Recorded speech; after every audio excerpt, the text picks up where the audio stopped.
ग्राम रास्तार समस्या को नहीं मेली बांधिले महिला रास्ता नहले करिबे भोट वर्जन।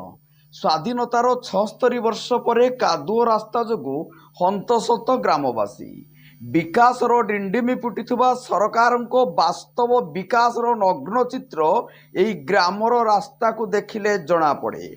उक्त रास्ता 30 वर्षर ऊर्ध्व हेबो कादुओ रास्तार घांटी जर्जरित ग्रामवासी 15 दिन मध्य सरकार तरफ पक्का रास्ता तैयारी न कले भोट वर्जन निष्पत्ति नेले दुई ग्रामर महिला माने।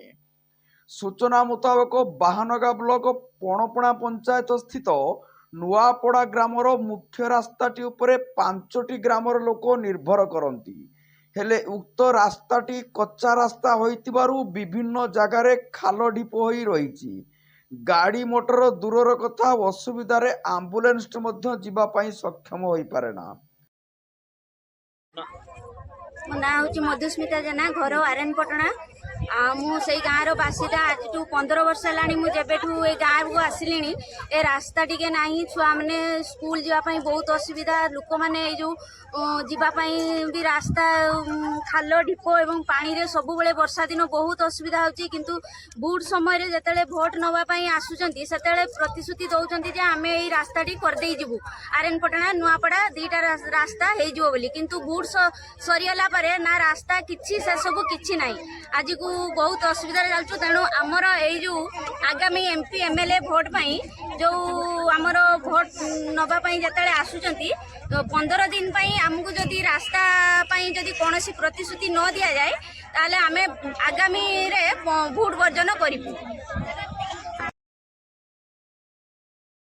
पूर्वतन समिति सभ्य श्रीमती दमयंती गिरी घर नुआपड़ा कौन कहे कहीं महिला माने आज की दीर्घ दिन धरी है आम गाँ रास्ता हो पारे आम आज को 30-35 वर्ष है अपेक्षा करूँ किंतु से अपेक्षार फल आमको किसी पाइल नहीं जिते राजनीति सरपंच एमएल सबू एठिक आसुँच कहूना रास्ता कहीं होनी 2टा गाँव रास्ता एत कदर्य आम घर बाहरी पारे पिला माने भी पाठ पढ़ी जाई पारना वर्षा दिन हेले गात खाल सब अच्छी कहारी निद भी भागुनी माने आम रास्ताटा केमिति हम किस हम जिते कर्तृपक्ष आसुँच समस्ते कहीदे चलिए भोट टाइम हेले समस्ते कहे हाँ रास्ता होगला किंतु आज पर्यंत रास्ता हो पारे किंतु आज आम समस्ते माँ मैंने निष्पत्ति नहीं गाँव आम आगामी दिन एमएलए एमपी इलेक्शन आम भोट वर्जन करवा 15 दिन भीतर आमको रास्ता नदेले आम किसी ना किसी करवा।